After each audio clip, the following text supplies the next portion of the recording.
The Wisconsin Paper Council is the premier trade association which advocates for Wisconsin's paper, pulp, and forestry industries before state and federal elected officials and regulators.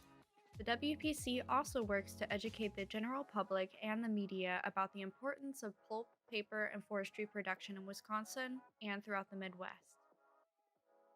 Welcome to the fourth episode of the Wisconsin Paper Council's podcast, The Paper Files, where we explore the pulp and paper industry here in Wisconsin. I'm Michaela Chafin, the Research and Development Analyst here at WPC, and joining me today to discuss his experience in the paper industry and his hopes for the future workforce is Mike Timmer, Converting Unit Leader at Domtar. Thank you for joining me today. Firstly, your company Domtar is celebrating its 175th anniversary this year, so congrats on that. That's an amazing milestone. Oh yeah, and I'd also like to put a shout out to the Rothschild Mill as well, because their main brand Cougar also celebrated its 50-year anniversary this year of being a brand. So it's been a really exciting year for Domtar and for the Rothschild Mill as well to celebrate that milestone. Yes, and WPC also participated in that Cougar brand anniversary event, so that was great to meet everyone at the Rothschild Mill. And since I have started working at the Wisconsin Paper Council and learning more about the paper industry, one thing that's really struck me is the dedication of its workforce. And the people within the industry are so invested in its success and the communities surrounding the mills. So, Mike, you told me that you have over 20 years of experience in the industry. So how did you get into this line of work? Well, really what it did was back in when I was in high school. I really liked chemistry, and so I wanted to do something that I liked. And so in college, I got to explore a couple different options for degrees and really settled on chemical engineering and saw that there was an opportunity to get into the pulp and paper industry. I was also, my dad was in the industry more on the project engineering side, so I had a little bit of exposure. And I got to work in a mill after high school just as a summer student and got to experience the people and just really liked the atmosphere that was there. So that kind of drove me in this direction. So. And you mentioned you studied chemical engineering, and I feel like some people outside of the industry might not think of that immediately when they think of manufacturing. They might think of more the labor side. So what are some common misconceptions about your job? Well, a lot of people that think that if you're in management or whatever, that it's a lot of desk work and data analysis. But I think to me, the biggest thing, the biggest misconception is just the amount of people interaction that you have. And just working with the different operators, the different managers that you work with in terms of going after different goals and trying to go and make things better. And so to me, that's really the biggest misconception is it's just the amount of time that you spent on the floor working with operators, even at a senior level within the mill. And to me, yeah, there is desk work. There is meetings, but there's not as bad as people think, and it's really enjoyable to be out on the floor working with folks. And could you tell me more about your role at Domtar? What are some of your favorite parts about working in a setting like that? Well, being the converting unit leader here at Domtar, I'm in charge of the entire converting department, and we have a number of different sheeters in shipping departments and such. But really, the challenge that I have here is making things better.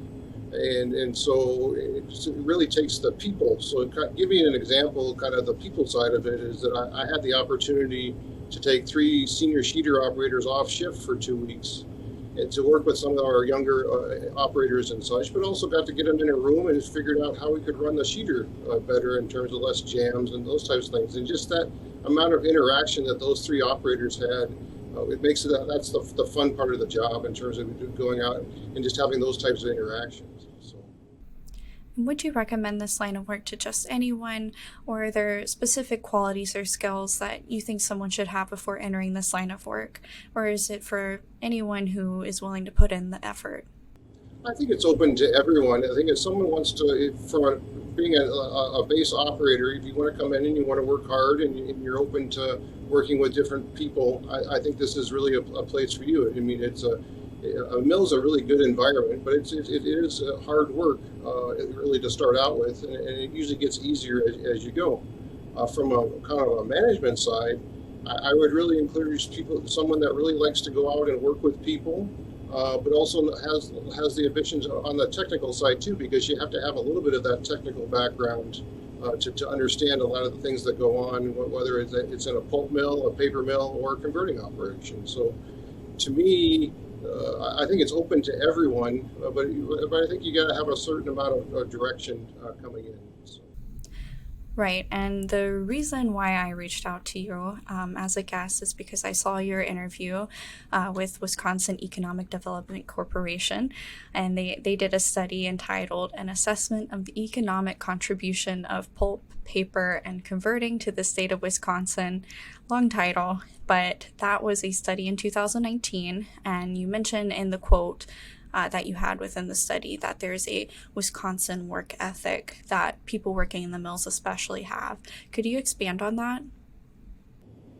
Yeah, and when I call the Wisconsin work ethic, is I call it a get it done type of philosophy. Is people just really want to bowl into it and get things done, and to really to harness that type of work ethic, you have to really give a lot of business knowledge to the folks that are really going to be going out and making the decisions. And the neat thing here at Rothschild is that we don't have shift supervisors. And so we have to, for our operators to make really good business decisions around safety, quality, process reliability, or cost, we really have to give them a lot of that business knowledge going forward, and then really make them owners of the process. And then they're the ones that know, have the box that they can operate in, and then they're going to get everything they can done during that time that they're here at the mill. And then the beauty of that is that it also breeds a lot of collaboration. By imparting that business knowledge, you get a lot of feedback back that you can use to make things better in the mill environment. And so that's kind of I call it the special feeling about working in Wisconsin. It's really that get it done philosophy, and then how do you couple that with things that are going to enhance that. So.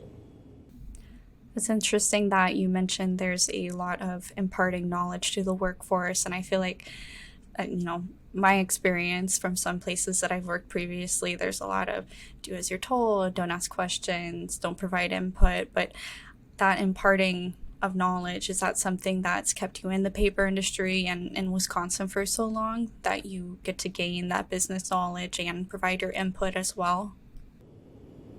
Yeah, what's kept me around is developing a lot of relationships. I have relationships all over the United States in the pulp and paper industry and in Canada, and so just keeping up with those relationships. But yeah, then being able to work around having those relationships so that you can enhance the operation that you're working in is really the focus. And that really is what has kept me around, is just having all that base knowledge of relationships, but then also just having that interaction to go forward. To me, what's kept me in Wisconsin and kept me in the industry is that I have fun doing what I'm doing, and that's because I get to work with a lot of different people to go after things. So. And since you work with so many people and have these relationships, in society today, there are a lot of workforce issues, labor shortages, and older generations retiring, and that's sort of leaving a gap. What do you see as the biggest challenge in workforce currently in the paper industry? Well, I think in terms of the biggest workforce challenges are kind of twofold. One, paper mills used to really be a coveted place to work, and now there's so much competition out there.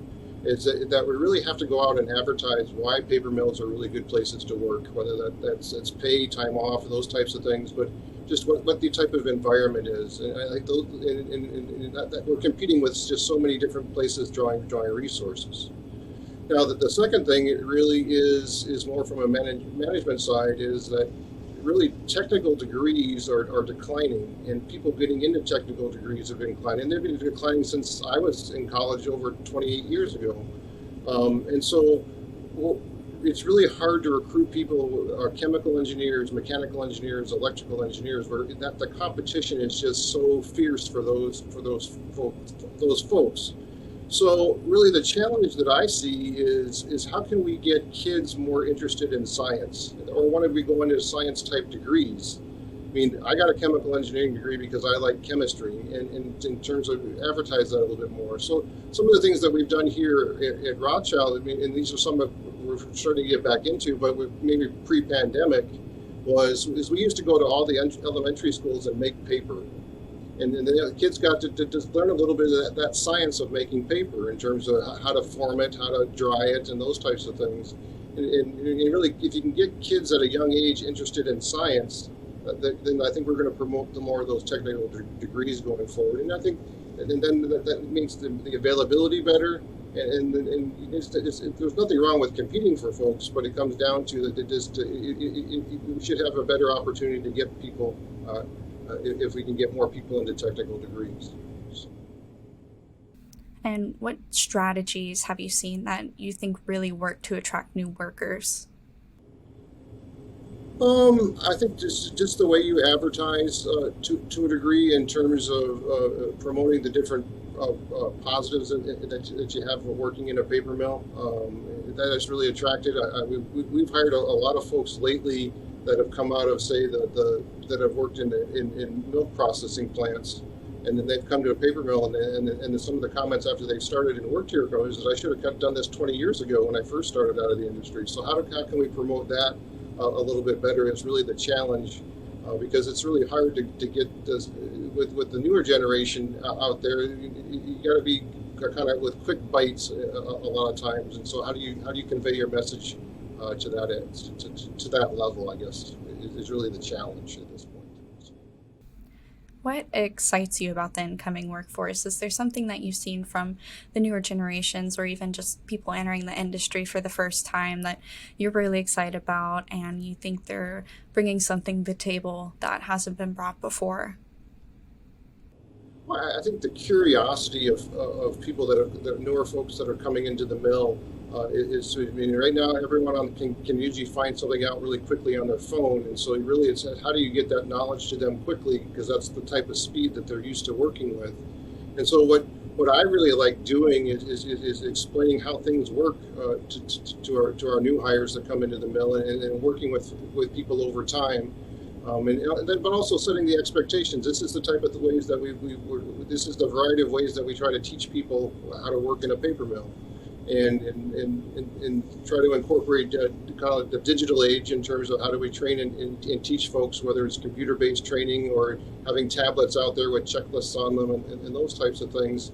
But then really it's making sure that we get all the right stuff in terms of that into the digital stuff. So that's where the mill experience comes in terms of making sure that we're using the folks that have been in the mill to help create all that types of thing, type of information that we can get out to the new folks. So. It's interesting that you mentioned the speed of people learning nowadays. So, do you see a difference in the way that people are either moving through or up in the job positions in the mills? Are there any changes in that people are getting promoted faster? Perhaps they're changing positions more frequently? Or are people staying in the same job for a while and slowly moving up? Well, I think at least like here at Rothschild, we've had a lot of experience leave lately, and so a lot of new hires that used to take maybe 10 years to get to a job position may now take 2 years to get to a job position. And so the pace of change is pretty rapid. But once folks are getting to the higher level, then they're kind of staying and kind of settling in for a little while. So really it's having all that information that you need to give them as they're working their way up. I call it the line of progression, say on the paper machine or in the pulp mill and such, in terms of just being able to know that knowledge. And then how do we get operators with more experience maybe to come off shift and work with those individuals to help impart knowledge. So just looking at a lot of different ways to get it. So you can do computer-based training. You can take videos of how the operation works. You can have tons of standard operating procedures, so they have reference guides, so it's easy just to type something in and it pops up. And then you have the kind of the one-on-one type of training with folks that are more experienced that are trying to impart some knowledge. So just trying to do a variety of different ways of getting people the information so that they have the right knowledge to go out and do the job. That's really great. It sounds like there's a lot of mentorship and training going into the workers, which I know a lot of people going into jobs may be concerned that they might not have that training, that they might just get thrust into it. So it's great to hear that training is available and basically at their fingertips. So what would you say in the industry? How are changes within the industry impacting your job or the workforce in general? There are a lot more sustainability efforts going into manufacturing today. So, how is that improving the way you feel about the paper industry now that you've seen those changes throughout the years? Well, that's really what excites me about the paper industry because there's a lot of change that's happening. So maybe let's kind of go back a little bit and look at some of the past changes. And so if you look at the digital age that's come through where people are more on their phones, and so that, but even go back consider that's changed how we make paper so that it can be processed differently. And really, operators have had to really adapt over time to those types of changes. And then I call it the Amazon influx in terms of packaging. It's just exploded. And you really saw that during the pandemic in terms of everyone was getting at something by packaging. But even that industry is going to change because that's all goes by mail. And so those things are going to have to get lighter and lighter and lighter with stronger and stronger packaging. And then to me, as you mentioned, a lot of companies now have voices in terms of going out and promoting sustainability or what can paper do to overtake plastics and such. But whereas when I first started in the industry, really it was about recycling. And then really it was a quiet voice that got louder and louder. And what you're seeing in the industry now is that companies are pushing things on a louder scale in terms of going out and saying we're going to do this to be sustainable. We're going to go out and these are our challenges going after plastic. These are the types of innovative things that we're going to have to go out and try to get us to go forward. So really what that's challenged the workforce in is that they've had to really adapt quickly and they've had to be agile in terms of to adapt to all these different changes in terms of because you're running things differently than you used to run maybe even 2, 3, or 4 years ago, maybe even running things differently than you used to do 20 years ago. So it's just the pace of change I think is accelerating, but the pace of change I think is going to be exciting, just because those challenges are just fun to go after. So. Thank you. And I just want to finish off with one final question. What's one valuable lesson that you've learned working in the paper industry? I think the biggest valuable lesson to me is really how to go out and build those relationships with folks, whether it's teaching operators to go out and be able to work as a crew, or it's going out and working with operators to help build, to get people to go towards common goals and such. So it's really the people skills. And I think that's one thing that we don't necessarily teach in college or even in high school. You probably don't learn people skills since you talk about people skills since kindergarten. But it comes down to those are the types of things that really is the most valuable lesson that I had is what people have taken me under the wing when I was first starting in the industry is how to go out and interact with people. And to me, that's the biggest thing. I mean, it's people that run the process, it's people that interact with the process, and so you got to be able to have those people skills out there to be able to have those interactions. That really is a great perspective. When you think about companies, you typically think about one big entity, but it really is built on people and local communities, especially in Wisconsin, where we're the #1 paper making state. So there are a lot of paper communities. Well, thank you again, Mike Temmer, for speaking with me today and telling us more about your life in the paper industry. If you want to learn more about Domtar, they have a lot of projects and community events that you can check out on domtar.com, or you can follow them on Facebook, LinkedIn, Instagram, YouTube, Twitter. They've got a lot of great stuff in their newsroom, so please check them out. I will put links in the description for their social media, and thank you for listening. Thank you. Thank you for listening. For more information on the paper industry or the Wisconsin Paper Council, please visit www.wipaper.org. WPC members have access to special events, newsletters, committees, and more.